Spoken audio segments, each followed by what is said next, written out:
I'm excited to be here with three women who are dear to me.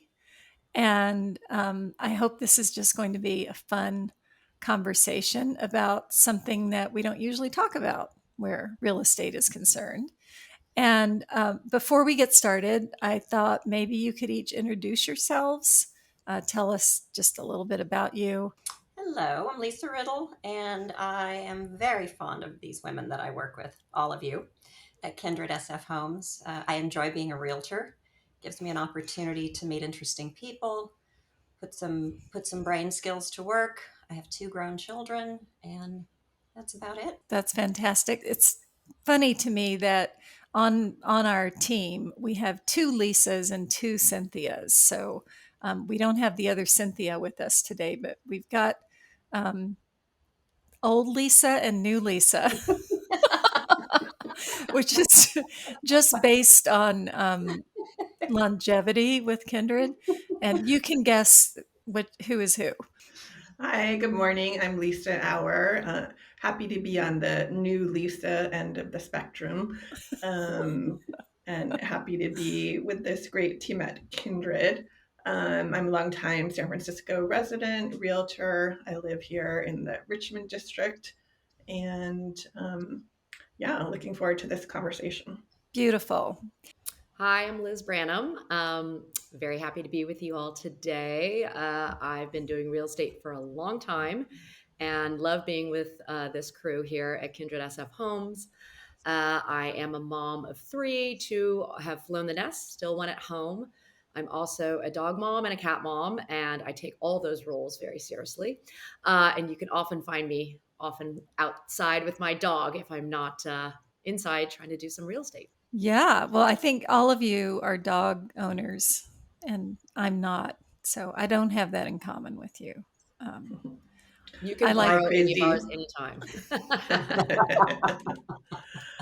I have peace and quiet today. Really? Where's your dog? My dog is at doggy daycare a couple of days a week, so that's how the cute. only reason why he's not pestering me right now.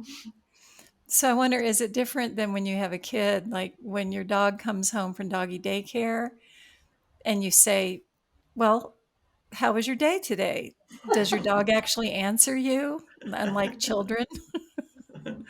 No, he's hyper when he gets home, so he's always like jumping and running around when he first gets home. I love it. We have a lot in common because we work together, and we, of course, we have the two Lisas have the same name, but the three people on this call besides me, the two Lisas and Liz, all start with the letter L. I like that. They have something else in common, which is they are all former attorneys at law who are now real estate agents. And I don't even know if I've got the terminology right. What do I call some, is it like being the president, of the United States or something, where you're always called president, but you all are always called an attorney? What's the story on that? Well, I think that often people call us recovering attorneys because being an attorney is just like real estate, a very intense and exciting job. But once you're out of it, it feels like you're sort of recovering, so to speak. But for the most part, no one calls me anything but my name. And every once in a while, they see the JD on my business card, but they don't. No one really calls me a lawyer or even thinks of me as a lawyer. At this point, because it's been a long time since I did practice. Lisa's, what do you say about that? I was going to say, when I was practicing, it was always, Lisa Riddle, Esquire, there was that presentation. I think when you're not practicing and you don't want people to think of you as a lawyer, because we're not practicing law technically as realtors, the JD just designates that you have that degree, but it doesn't indicate that you're actively operating as an attorney. So I personally think it's really impressive when you have a JD next to your name. And, it just makes me feel good about the three of you whenever I look at our bios or the web page and there you are with your JDs. It's a lot more impressive than the, when real estate, National Association of Realtors has about 5 dozen designations. Are and so like you'll have, I wrote some of them down. ABR, ALC, CCIM, CIPS, CPM, CRB. I mean, I'm not even out of the C's yet. And then it just goes on and on. But JD, that's really cool. Some people like having as many letters as possible after their name. The more, the merrier. But I do just use the JD. I hold on to that one because I did work hard to get it. So Yeah. still include that one. I'm thinking about making up some designation, like have like X45ND and see if anybody questions me about that or wonders what it means. And if they do, then you just look at them and say, if you don't know. If you know, you know. That's right. Well, that makes me think of Lisa Riddle. I remember you met somebody. Tell me that you met somebody at an open house, and they Yes, said, and "Yeah, you know, people can stereotype about all sorts of people, of course, but this was a male who was trying to bluster and be a little bit, guy-like with me and not take me too seriously, not engage in conversation. And finally, I was just trying to get to know him, talk about the house a little, and he was like, I'm an attorney. I don't even need a realtor. And I said, oh, me too. me too." I got all, I did it on purpose in a very girly kind of woohoo. And then he kind of crumbled and went, and I think he felt a little embarrassed that he had been talking to me the way that he was talking to me. So, Yeah, I love that. I mean, is it true? I've worked with lots of attorneys. I've represented them because they were smart enough, I think, to know that they couldn't do what I do. But what that man said about, I'm an attorney, I don't even need a realtor. Is that true?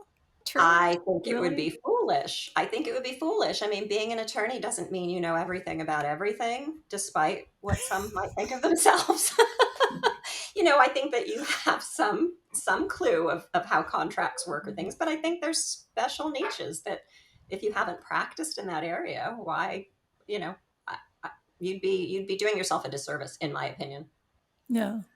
It applies to real estate, the same expression. Like, what's that expression? Like, something like, what is it? Only an attorney who is a If you're, fool who has himself for a client, something yeah, like that. What is that yeah. one?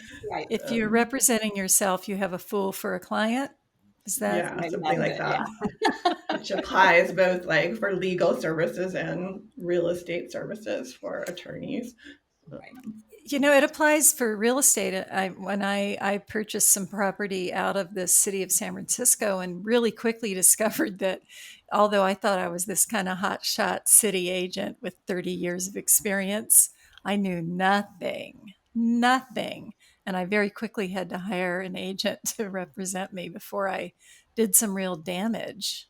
Have you encountered an attorney client who wanted to do it themselves and then decided they needed your help after all?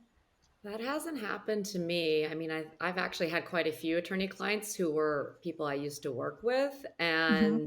and they were all realizing that it'll be much better for them to have some be represented in a forum where they don't actually know what they're doing. So I've been lucky enough that my attorney friends slash old colleagues have used me as their agent, and I still have them as clients and friends. So Right. I've been lucky in that regard. And they all have felt that my legal background was an asset to them. Well, they're lucky to have you. I mean, probably value added for them that they know about your legal background. That adds a layer Right. of trust. Yes. I think Yeah. it would be the same for you, Lisa, with your practice. I mean, you probably are finding clients coming to you who you knew when you were working as an attorney in family law, right? Yes, yeah, I've been getting referrals from other family law attorneys that I know, referrals for their clients who are going through divorce, and then had a couple of former clients reach out to me, referred friends of theirs. So um, that's definitely an asset, that relationship of trust, and a lot of people do sort of value the legal experience as well, and just the same kind of relationship of working with individual clients and the trust that you build up with them. So we know, Lisa Auer, you were in family law. Um, Lisa Riddle, Liz Branham, what area did you practice in? I don't know if we've ever talked about that. I was a litigator for several years, commercial litigation, which was pretty horrible. Okay. And then I did business affairs work in the entertainment industry, which was fabulous, but very intense hours. And I also did some HR work, was HR representative for a couple different big companies. Okay. And that was interesting, but yeah, litigation was not for me. I learned that quickly. Yeah, I think I would just pee in my pants if I had to litigate. I was supposed to go to law school. Did I ever tell you? Did I tell you that? I think I No. did that. I had really good grades in college, and I studied journalism, and somebody said you ought to go to law school, and I thought, hey, yeah, why not? So I took the bar, and I did pretty, not the bar. I took LSAT? the The LSAT, and LSAT, yeah. I did fine, and I was accepted at William and Mary, a couple places, but William and Mary Law School in Virginia, and I was going to go there. And anyway, one thing led to another, and I didn't go. Do you wish you had? Do you look back and think that would have been a great thing to do? Or No, I don't. It's funny. My dad had a friend who was a lawyer, and he asked, my father told him that I was going to go to law school, because my dad was really excited about that. My father was a high school principal and a football coach, so having an attorney in the family sounded kind of like a step up. So he told his friend, and his friend said, I'd like to talk with her. So we had a meeting. I went to his office and we had a meeting. And he told me he just had like a general law practice. This was back in Virginia.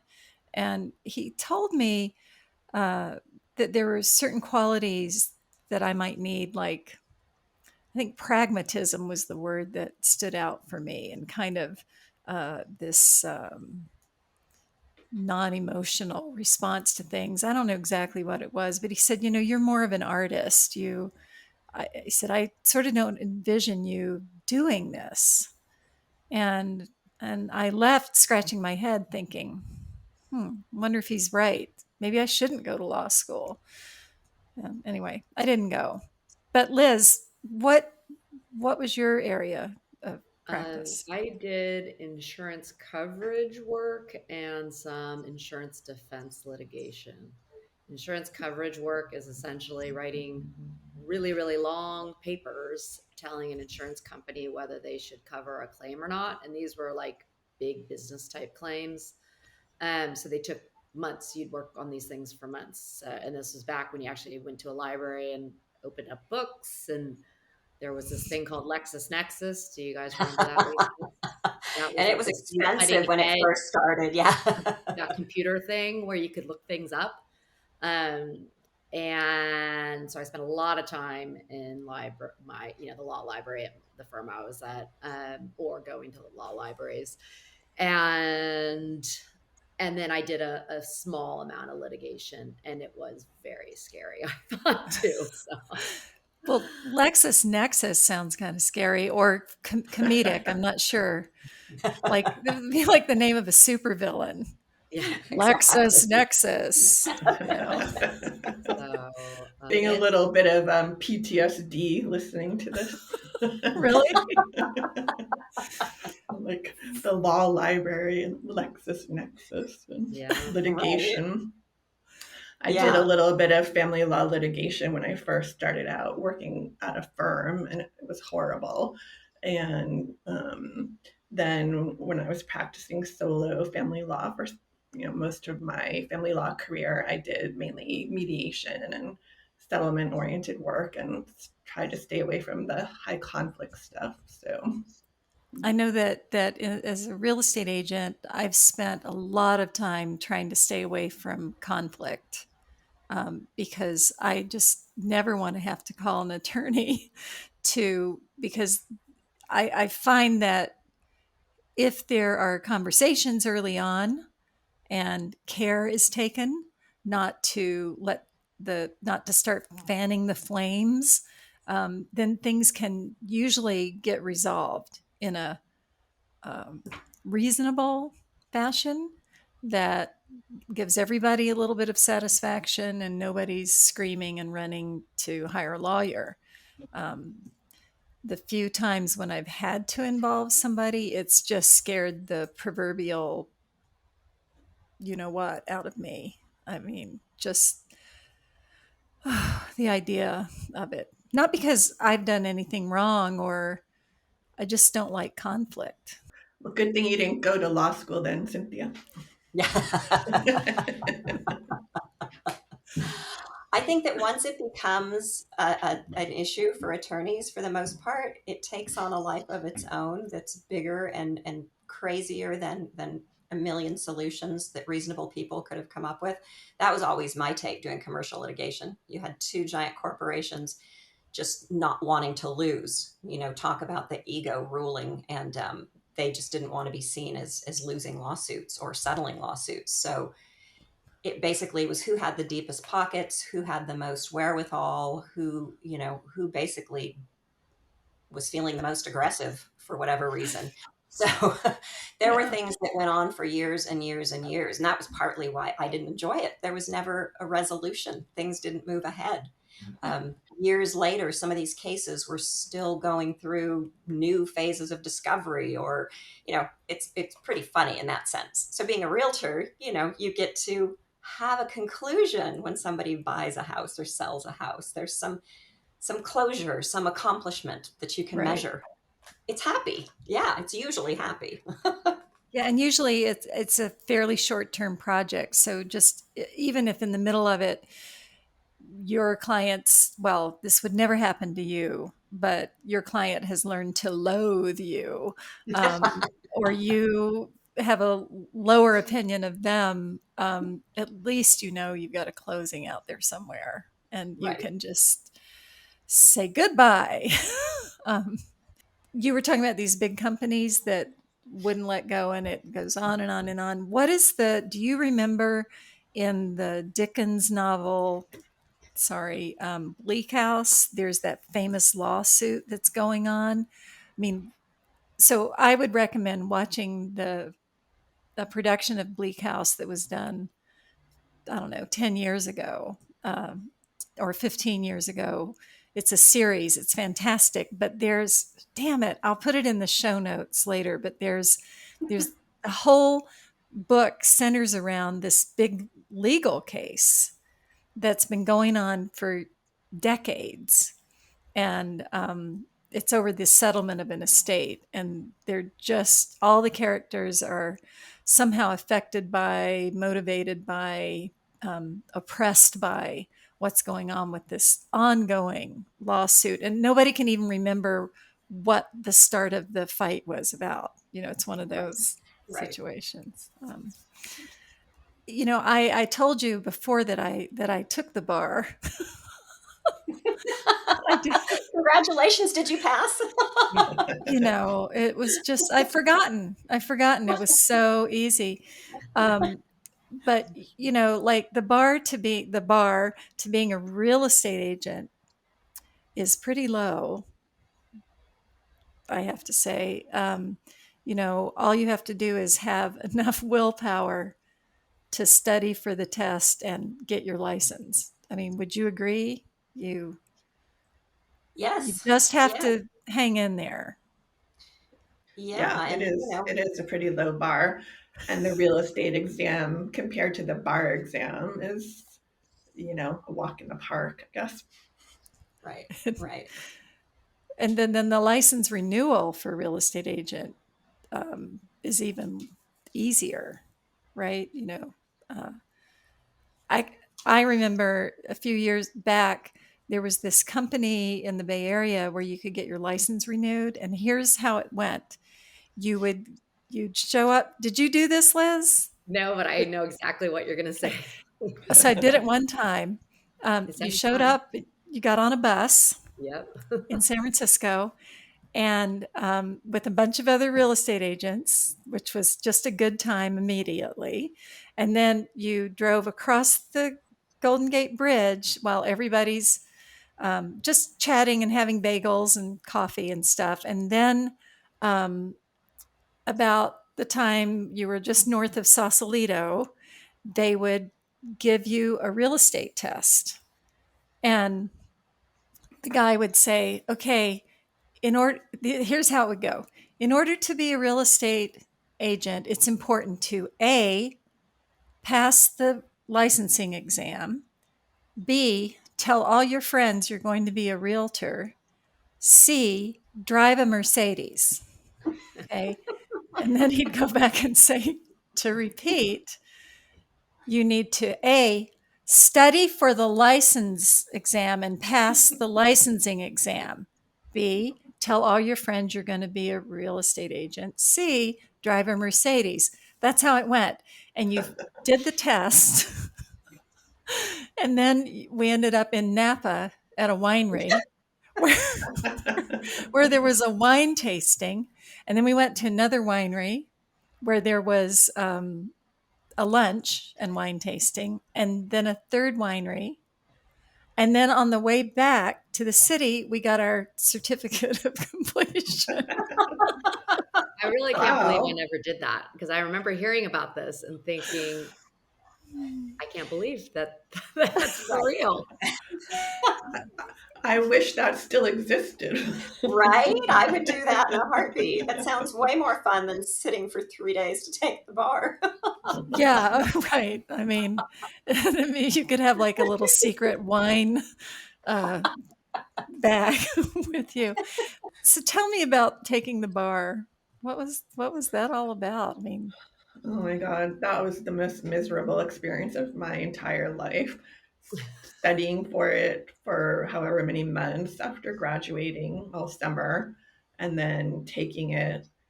The only good thing about when I took the bar exam was that it was at Fort Mason, which I think was maybe the only time it was there. It's usually here, the closest location is in Oakland. Yep. But That's yeah, right. we were just in this giant warehouse sitting on folding chairs for 3 days. It was grueling. what did people hit you with a stick or something, or just you had to keep answering? Did you write? I Is mean, it multiple yeah, I mean, choice? there's some multiple choice and then there's writing and it's like eight hours a day or something that you're just sitting there taking the test in this huge room with thousands of people and this incredible like stress level. Um, and I always tell people like the bar exam has nothing to do with practicing law or how good Right. of a lawyer you are or even how much you know about the law because you don't even learn actual law when you're studying for the bar exam. It's just kind of fake bar exam law. Um, Yep. and then the only thing I think it does measure is kind of your endurance I was and going to say stamina. stamina, ability under pressure. Like I said, I didn't do a lot of litigation, but when I did do a couple of trials, those were so incredibly stressful, and you're working, 16 plus hours a day, um, and I was like, okay, I think that's the only thing that the bar exam relates to. It's kind of, can you handle that kind of pressure and time crunch that you're under, like when you're in litigation was sort of the only relevant, test, I felt like. I was going to say the only part of the bar that I thought was kind of related to law was the performance exams. They'd hand you that packet full of all that information, and then they'd kind of give you, your client wants to accomplish XYZ, go through these documents and, how would you approach this? That was kind of interesting to me. There was some relevance to that because it was critical thinking and how could you sort through all this mess and decide what might apply, what didn't, and what you might do with it to represent your client. So that was kind of fun. But no, I agree. It overall has nothing to do with anything in the grand scheme of things. And I think when we talk about it, they've reduced the bar to 2 days now. So really? Nice. 2 days. These kids have it easy, right? Maybe I can go to law school after all. I can. The real estate exam doesn't have any relevance to the job, in my opinion. I mean, I did learn a few things about, fair housing laws, and which I would have just assumed anyway. I mean, I actually think that the wine tasting probably had more relevance for like, it's always a little bit scary, like being on a bus with a whole bunch of real estate agents.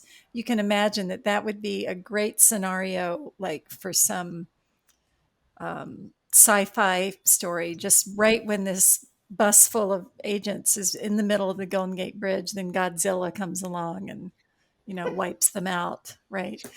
Better, real estate agents before attorneys, I think. Would be. I don't know, that's like a close call, like in terms of public popularity, probably. Yeah, exactly. Neck and neck in my book. I'm around a lot of attorneys in some of the one of the professional groups that I'm in, and they're really smart people.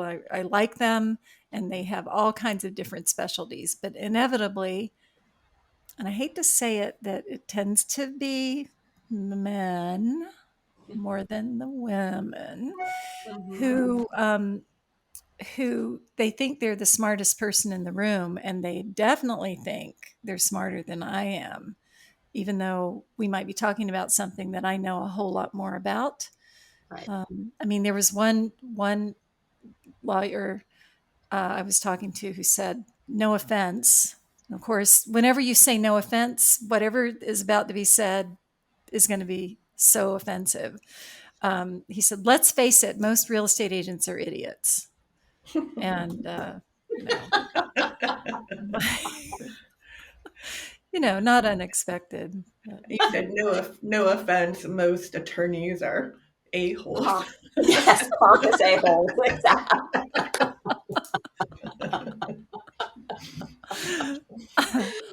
I worked with a man who was so pleased with himself that he was an attorney that he basically had his whole neighborhood bullied into submission, because if anything didn't go his way, he would knock on their door and invite them over for tea or something. And as soon as they'd sit down thinking it was a social call, he'd go, "Just so you know, I'm an attorney and your cat has been coming in my backyard."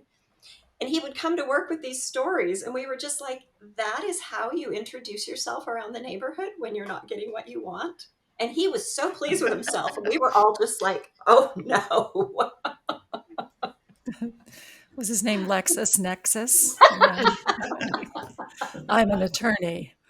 It's like, I don't think the cats care. They're still going to go in your backyard. Yeah. I mean, when in your real estate practice, you've come across situations like that. Can you think of one like a question that has to be answered, that you've got to answer, you've got to figure out so that it doesn't have to go to an attorney? I always remember my first manager, was like, "Okay, I know you are an attorney, but you are now a real estate agent now.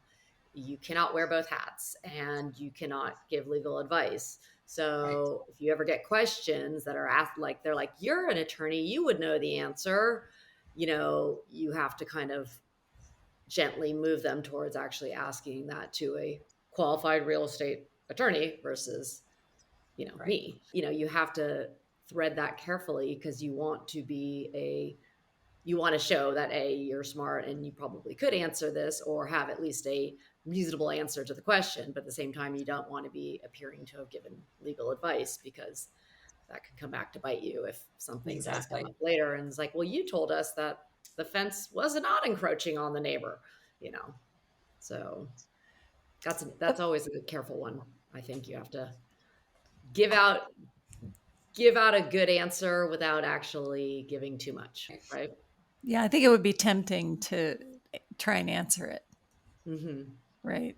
I mean, it'd be like if somebody asks you, is the fence encroaching on the neighbors? And, the answer always needs to be no. Of course not. I'm joking. Don't worry about that. Don't worry about that. That dark spot in the corner of the ceiling, it's not a problem. It's not mold. It's not black mold. Well, I think like one, a little bit of a switch for attorneys too is that, I feel like attorneys were trained to always see like the worst case scenarios and, go over like every single possible risk and excruciating detail and, a million warnings and all of this. So you also kind of have to balance that as a real estate agent. It's not your job to, come up with every like doomsday scenario that could possibly happen either. Yeah, that I know that I've interacted with all of you about things like that, where oftentimes somebody will ask you to help them solve a problem or there's an issue to be addressed, and there's a time and place for that.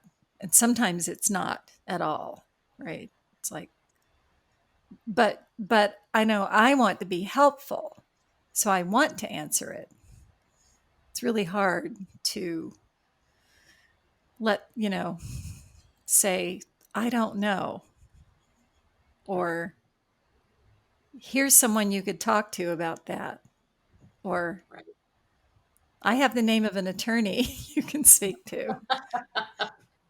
Yeah, best you confirm that with a legal expert. I mean, a lot of times there'll be a situation where something comes up. I'm trying to think of an example. Oh, okay, a buyer I had who we got into contract. She put her deposit in, and then the next day, so we're 36 hours past ratification of the contract. She said, I've changed my mind. I don't want to buy the house. And so I gave her the basic rundown on why that might be a problem at this point, including that she already had her earnest money deposit in, and that was, if it was $1 million house, that's a 30. I'm not very good at math. I'm a real estate agent. $30,000 at risk, and I gave her the basics, and then I said, you should talk to an attorney about your exposure here before we do anything else. And that was enough. That was all I had to say. She decided to go ahead and buy the house. It was that little moment of, I think it was a little moment of doubt that just helped her make the decision more quickly. Do you to know stay. If she's happy living there now? She's very happy. Yeah, very happy. And it was a good buy too, which is nice. Yes. Especially right now, anybody who bought in the last 5 years, maybe in San Francisco, maybe questioning. Or looking at their 3% interest rate and going, I'm glad I don't have to buy something right now. True. What surprised you the most about the real estate job? For me, I think just how completely satisfying it is to have a happy client, to have them just want to buy their first home together or whatever the scenario is, and have that happen and have them just be so elated. I knew that would be a good feeling. And I knew that I was going to like meeting new people and helping them on that journey. but I just didn't know the absolute joy, the high I would get from that feeling. So Things I love about it, I mean, from being, a full-time attorney where you're billing hours and, you work twice as many hours as you bill practically, um, to then having a lot of flexibility. And yeah, you're working on weekends, you're working at night, all of a sudden you may think you're going to watch, Netflix, and now you're writing up an offer at 8 p.m. because time is of the essence. So there's great flexibility with real estate, but there's also, you have to act quickly in a lot of situations. But that has been one of the things I loved about, and that was one of the reasons I did choose to pivot careers, was because I wanted that greater flexibility. And to echo what Lisa said, it is, it's so awesome when you get your client as a buyer, if you're representing a buyer, when you get your clients in escrow, especially first time buyers. It's just, nothing can replicate the excitement when you make that call to be like, okay, there were 10 offers and guess what? You all got it. I mean, there's still work ahead, but like, that is really such a lovely moment. yeah, And I feel like you get very close to your clients, either buyers or sellers, during the process. Because you really are handling such a big thing in their lives. And, I feel lucky that a lot of my clients I still am close with. I mean, two of them have had babies recently, sending them baby gifts and checking in. And, it's a nice part of life, and it's such an important part of people's lives, and to be able to facilitate that for them, and hopefully successfully. And, I've always said, like, I always want, again, speaking from the buyer perspective, like, nothing makes me happier than my clients loving where they're living, and being so happy about, oh my God, I love it. I love it. It's so great. Um, and from the selling perspective, of course, having the success of, hopefully making your clients money and then seeing them move on to whatever their next chapter is, either upsizing, downsizing, moving away, etc. But, helping them to get where they're trying to go next. So Yeah. it's all Yeah. good. The joy of that you all described. It's very, very real. It's very human. Yeah. It's very sweet. One thing that's been fun for me is just kind of rediscovering San Francisco and learning new things about San Francisco. I've lived here over 30 years. But since I've been a real estate agent and kind of being out, driving around and looking at houses, and it's always surprising to me, like little pockets of San Francisco and little streets that I've never seen before.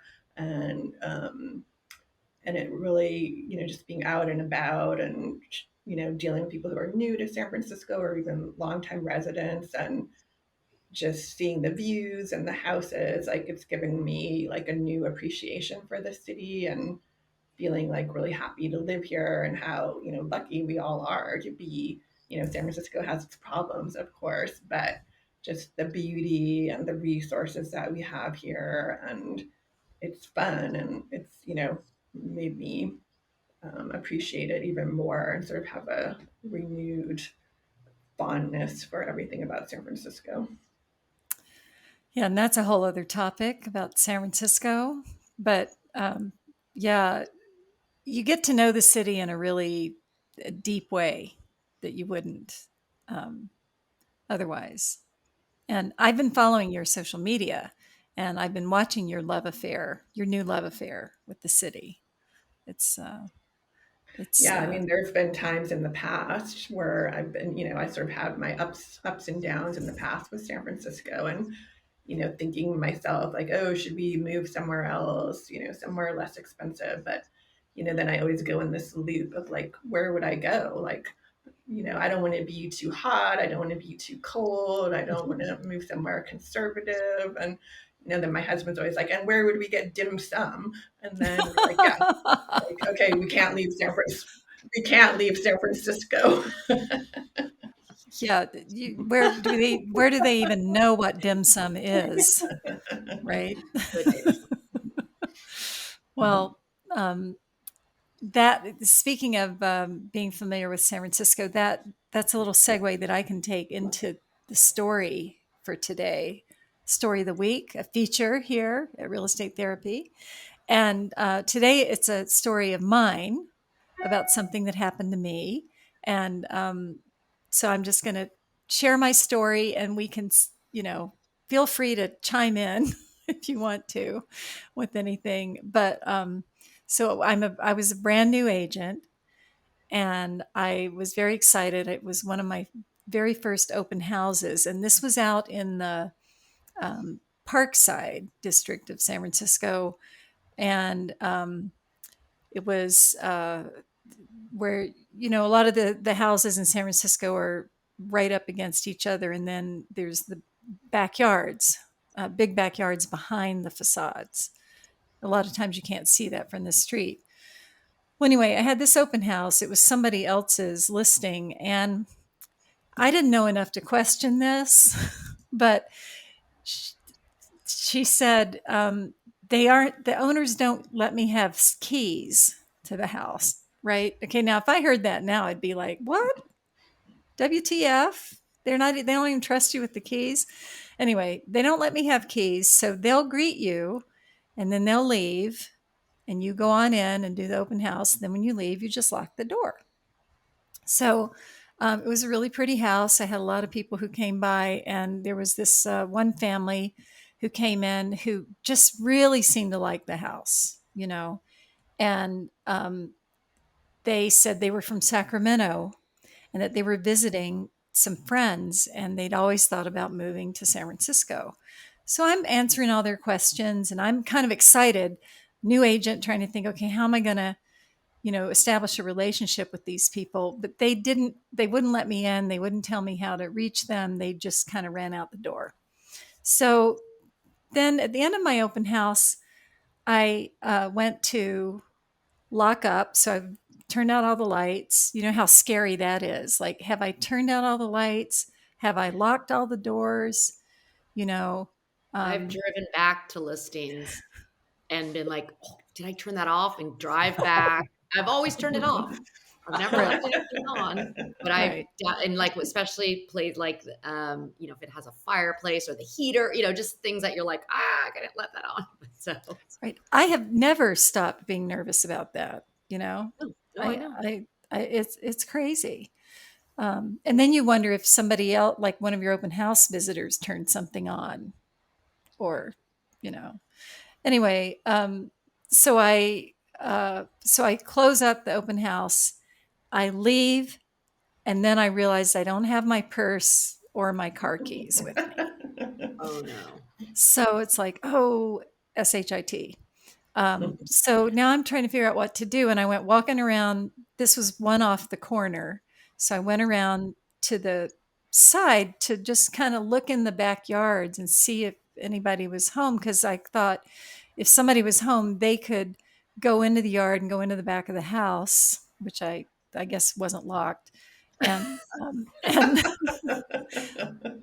yeah, anyway, and let me in so that I could get my keys. And so I'm looking across the backyards, and there in the backyard right next door to the house I was in is that guy from Sacramento. And he's like working in the garden in the backyard, the guy from Sacramento. And I saw him. I said, hello. And he saw me, and he said, my wife made me say that. That's hilarious. Oh my God. I said, look, I don't care if you live next door or if you're from Sacramento. Could you just could you hop over the fence? Could you help me out? Anyway, he helped me out. But I think what was going on there was like fear of real estate agents. Have you felt this from people? Oh, for sure. For Yeah. sure. Or they'll walk in and be like, I'm just a neighbor. I'm just looking, I get that. Like, I'm just looking, like they're apologetic for coming in. I'm like, go right ahead. I don't care. Of course. They're afraid to make eye contact, walking through the open house. Like, yeah. Or they take if you have a brochure, it's like shielding themselves from the paparazzi or something. Right. What were you gonna? Yeah, Lisa, Lisa Riddle. You were telling me about somebody who wouldn't make eye contact. They were like, They had it a was dog. really aggressive.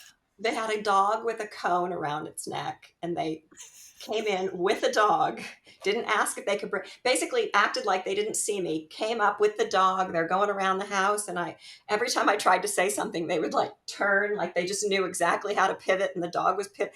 Finally, at one point, I said, "What's going on with your?" Oh no, it wasn't a cone. It was missing a leg. I said something. I finally was like, I kind of had it with them, and I said, "What happened to your dog's leg?" Because I could. And they looked at me and they go, "We adopted her like that." Oh. Is it okay to ask a I question could like get them that? to respond to me. What's with your dog's leg? I don't know. I tried 10 times to say, "Hi, any questions? Can I help you with it?" Right. That's how Lisa builds rapport with clients. What's up with your dog's leg? No, but that's I do people think that you're going to put them in a headlock and make them sign a contract or something? I guess, we're a little friendly.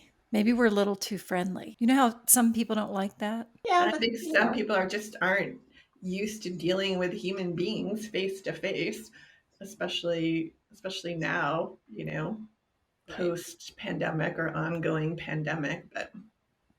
And people who are just used to like staring at their phones and ordering online and getting DoorDash. They don't deal with people face to face. Okay, so well that was fun. We could keep on talking for a long time about lawyering and agenting. But I know, Lisa Auer, you've got some dim sum to go get. Is that what I heard?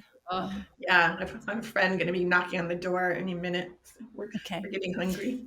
So check out our show notes for more information about each of us, and if there were any recommendations or links that we promised, they'll be in the show notes.